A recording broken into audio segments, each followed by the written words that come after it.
So apparently if I don't have tattoos, I'm not a trustworthy person. Good to know.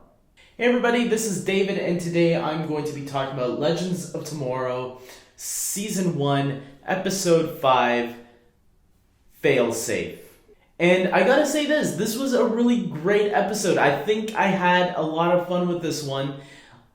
The first 4 episodes of the season seem to be struggling to find its footing, but I feel like this is the episode where they finally found it. I feel like this is the one where, okay, now we're getting things going.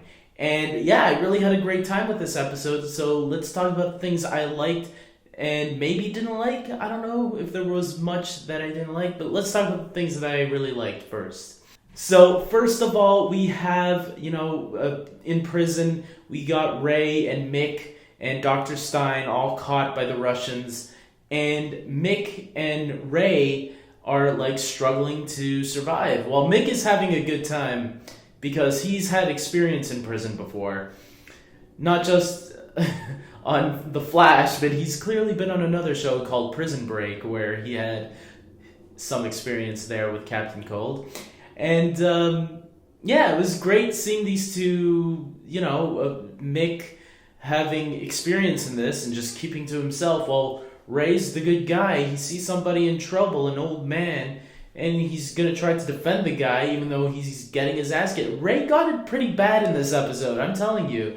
Especially in the torture scene too, and then by the end of it. But I was glad that Mick kind of warmed up to Ray, and like when Snart came to save Mick, Mick was like, you know what?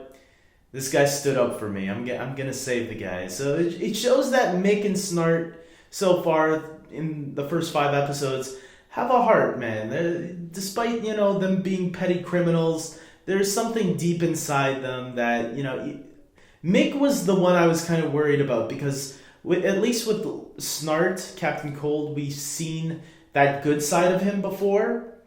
With Mick, we haven't really seen that, and I feel like this series is helping showcase that a little bit slowly. I think we saw that a little bit with Mick maybe in the episode before, but this episode really showed it that, look, he's a big tough guy, but deep down there's a softer side to Mick, and that's what this episode really showcased, and I like that. Meanwhile, Dr. Stein is dealing with this Russian woman, and she wants to merge with him, and there was some dirty line there going on when she wanted to merge with him.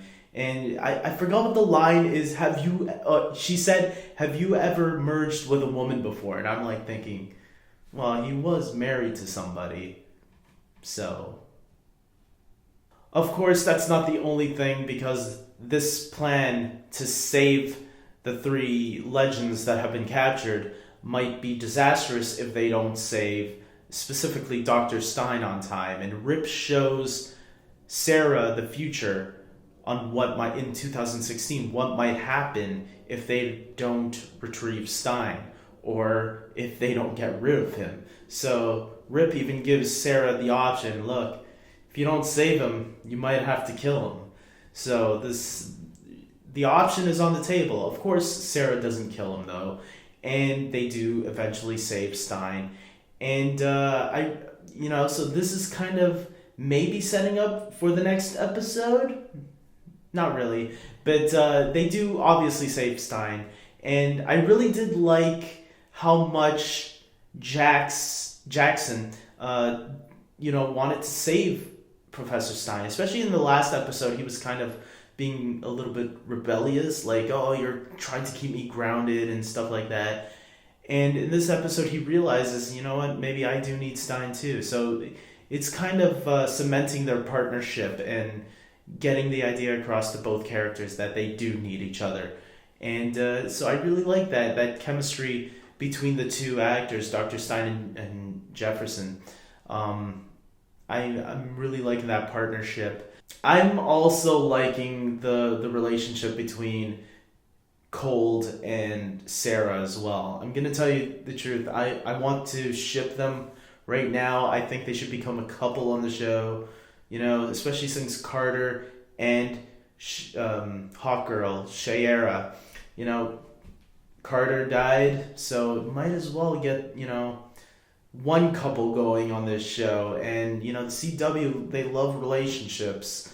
And if I were them, think about it. Captain Cold and Sarah having a relationship, that would be pretty interesting. Sarah comes from a rough background, so it's like she could fit in with Cold and the crew, I think there's sometimes a little flirtation going on there. I don't think in this episode, but there was a little bit in the first episode, I remember, when her and Mick and Cold went to that bar in the first episode and started kicking ass together. And so, I don't know.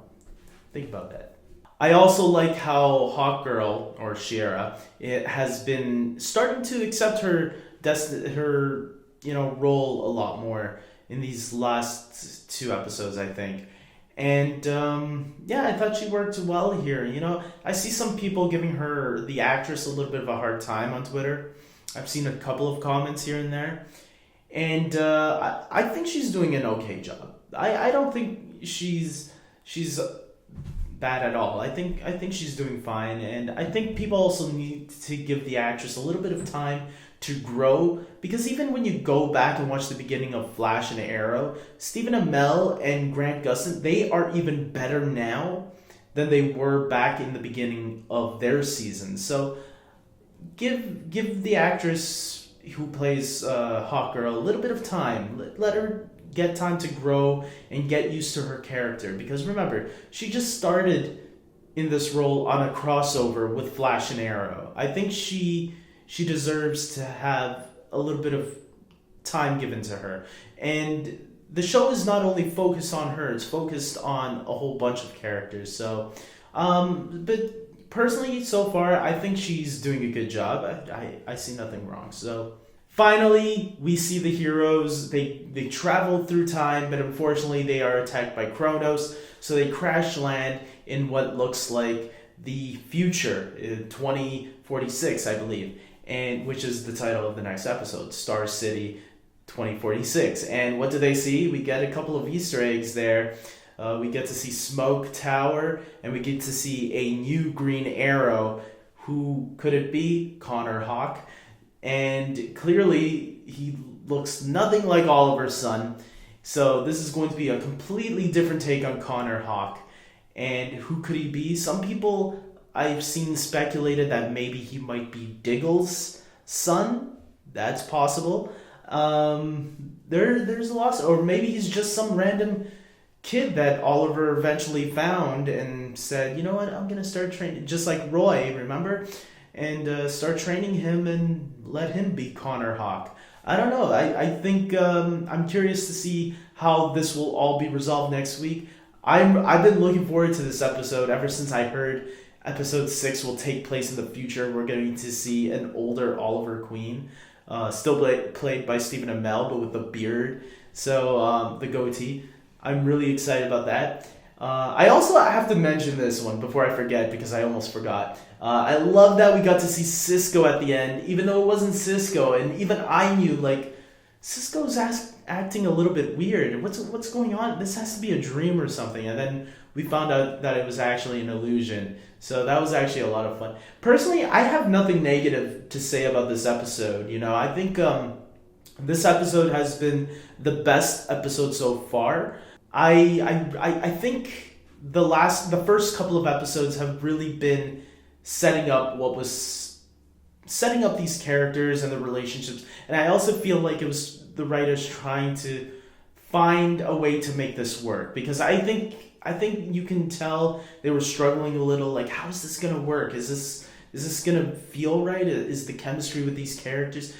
And I really feel this episode made everything work. I felt the connection with the characters even more so than I did in their first couple of episodes. I felt the episode really had a nice pace to it. And even the action scene at the end there, when they were all fighting in the prison, I felt it was really good. I like, what's his name? Jefferson's little hit to Barry, like, Barry Allen who, when he had to, like, run across. That was really funny, and there were a lot of really great moments in this episode. I wasn't bored once, And I can't wait to see next week, because I think next week is going to be one of the bigger episodes of the season, especially with Oliver Queen. Which brings me to hope. Someone also said on Twitter, like, will we see Barry Allen eventually on this show? Because Barry was shown in the very first promo, but that promo was made specifically for the network to decide if it was kind of like a mini pilot where it was made specifically for the network to decide. And I guess they threw it out there to see what people would think. And when they saw fans got excited, they were like, okay, hell yeah, we're going to do this show. And so will Barry be on the show just like he was in that little promo? I think he will. I mean, if you're getting Green Arrow on this show, you're going to have to do The Flash at some point down the road. Whether he's in the future or in the past, I have no idea. But yeah, I would not be surprised if they do go to the year 2024 at some point, and we actually get to see that final fight with the Flash and Eobard Thawne, where what they had shown us in the Flash series. You know, the Flash series had that newspaper, and apparently Reverse Flash and the Flash had a huge fight that made the sun go red or something like that. I wouldn't be surprised if they go to that time period and we see that. That would be pretty sweet if that happened, because I think Flash has the ability to go on for 10 seasons. But just in case we don't, you know, I wouldn't be surprised if they threw that in there. And that would really screw up the Flash, though, if they do go to 10 seasons. But they would have to find a way to do it where if Flash makes it to season 10, they can kind of insert that in the series somehow. That would be really interesting and fun. Seriously, I'd be interested if they did that. So with all that being said, guys, this episode was really good. I really enjoyed it, and I hope you guys did too. I love it when other fans enjoy things. I hate it when I like something and then I find out other fans were like disappointed. But usually, my opinions, I find out are on par with others. So sometimes, not all the time. So that's it, guys. I think that I'm gonna leave it at that. And until next time, I hope you join me next week. I can't wait. Team ups are always cool, especially with this one, Green Arrow. In the future, it's going to be something like maybe Batman Beyond or something like that. Who knows? I'm very excited about it. And until next week, take care.